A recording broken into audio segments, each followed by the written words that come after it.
Hello and welcome to TechTube. In this video, I'm going to be teaching you how you can enable personalization on the REDnote app.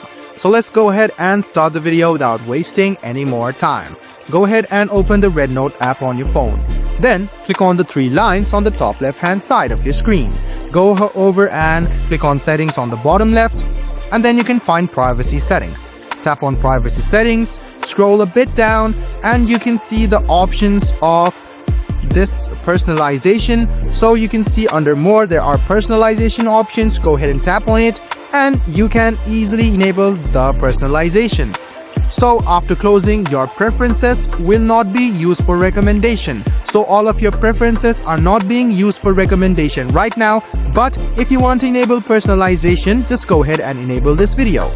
Now the personalization recommendations have been enabled.